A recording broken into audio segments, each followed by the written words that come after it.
Monsieur le Président. Bonjour. Merci de nous recevoir ici. Je voudrais parler d'actualité d'abord avec vous. Des recours ont été déposés devant la Cour constitutionnelle. Ils portent notamment sur les résultats de la province du Haut-Ogooué. On le rappelle, 99,93% de participation. Quelle lecture vous faites, vous, de ces scores qui ont paru étonnants, pour le moins, à bon nombre d'observateurs?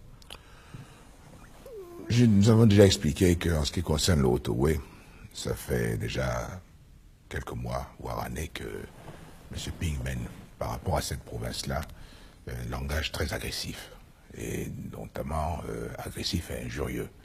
Et c'est ce qui donc a amené une forte mobilisation sans précédent de cette province qui a voulu lui répondre et lui infliger un démenti cinglant quant à l'appartenance qui est la mienne à ces familles, à cette province.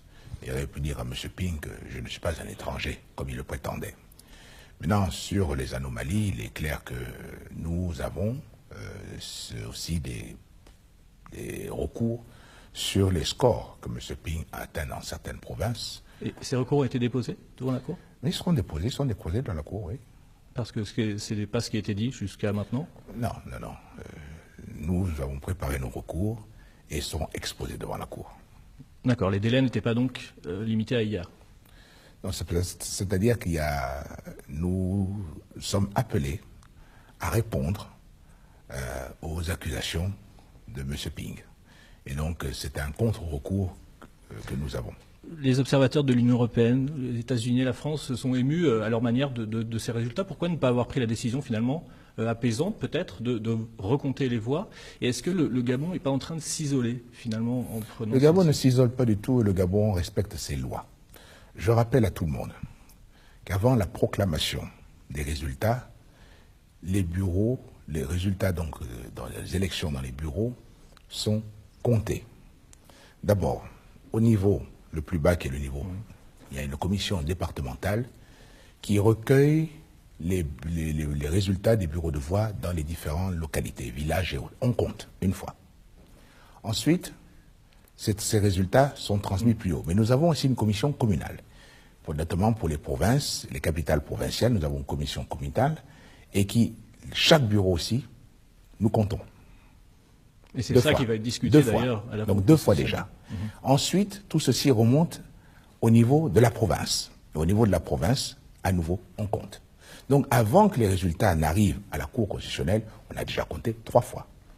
Donc pour vous, ces résultats sont valides? Et au cours des recours posés à la Cour constitutionnelle, nous allons donc recompter. À la CENAP, la commission électorale, c'est une centralisation de tous les résultats qui reviennent des provinces et des différentes villes.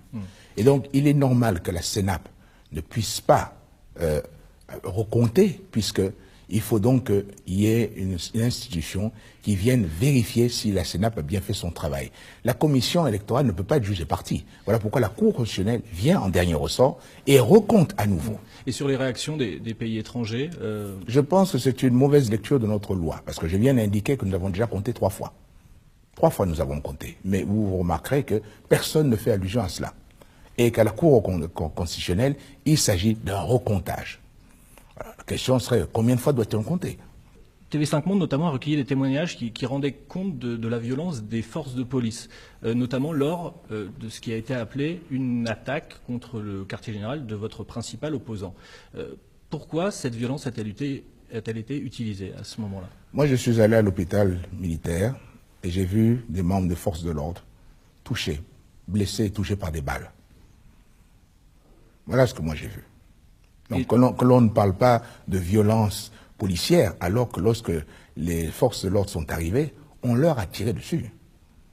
Donc les forces de l'ordre ont subi des tirs? Oui, monsieur. Et je vous engage, si vous voulez, à aller faire un saut à l'hôpital. Vous verrez que des membres des forces de l'ordre ont subi des tirs. Nous avons un officier de gendarmerie qui a reçu une balle dans la cuisse, une balle d'un 7,62. Bon, et nous en avons d'autres aussi qui ont été touchés.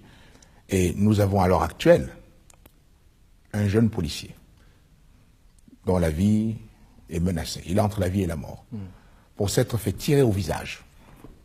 Alors, qu'on ne vienne pas nous dire que ce sont les forces de l'ordre qui ont été violentes. Alors le bilan officiel du ministère de l'Intérieur, hier il parlait de 3 morts, d'autres Gabonais parlent de beaucoup plus de victimes. Quelles sont vos informations sur Moi, ces les chiffres-là? informations pour l'instant que j'ai officielles, c'est que nous avons 3 décès, malheureusement que nous déplorons.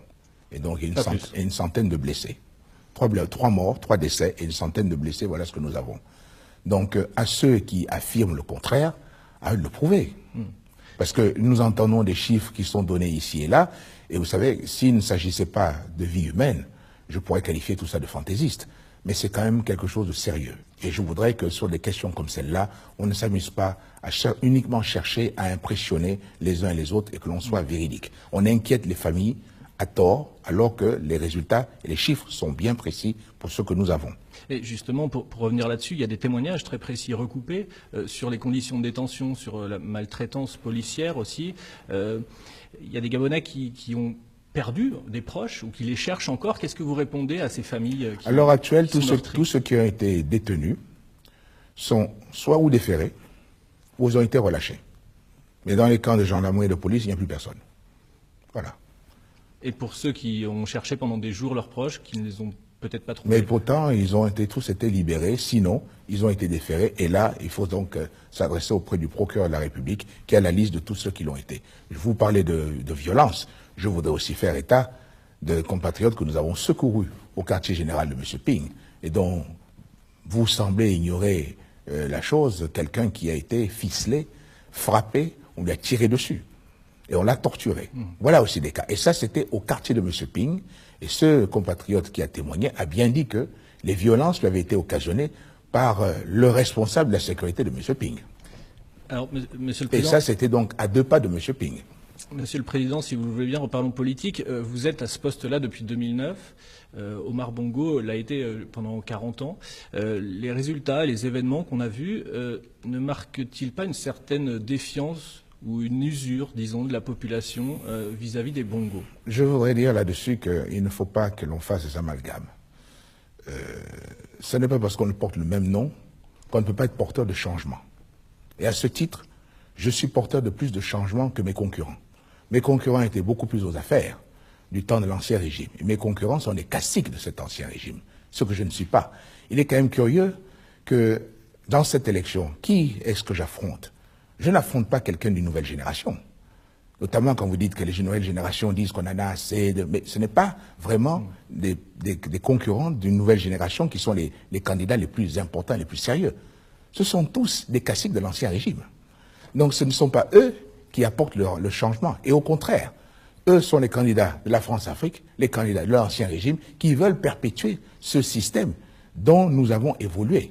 Et dont moi, je n'ai pas de problème à dire que pour lequel il y a eu rupture. Alors, dernière question, pour parler du peuple gabonais, si vous êtes confirmé président après le verdict de la Cour constitutionnelle, il n'en reste pas moins que les faits sont là. Il y a près de la moitié du peuple gabonais qui n'aura pas voté pour vous.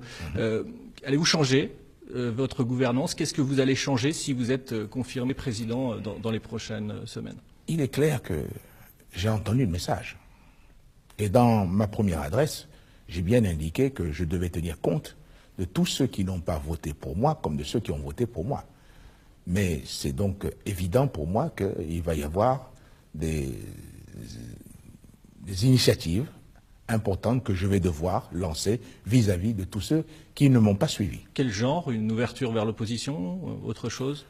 J'ai déjà indiqué à plusieurs reprises, avant même l'élection, que moi, après l'élection, si je suis élu, je lancerai un programme qui doit nous amener à des changements importants, aussi bien institutionnels sur le plan politique que des changements économiques. Donc pour cela, je suis tout à fait à l'aise pour dire que je vais dialoguer et je vais vous tendre la main à tous ceux qui voudront bien la saisir.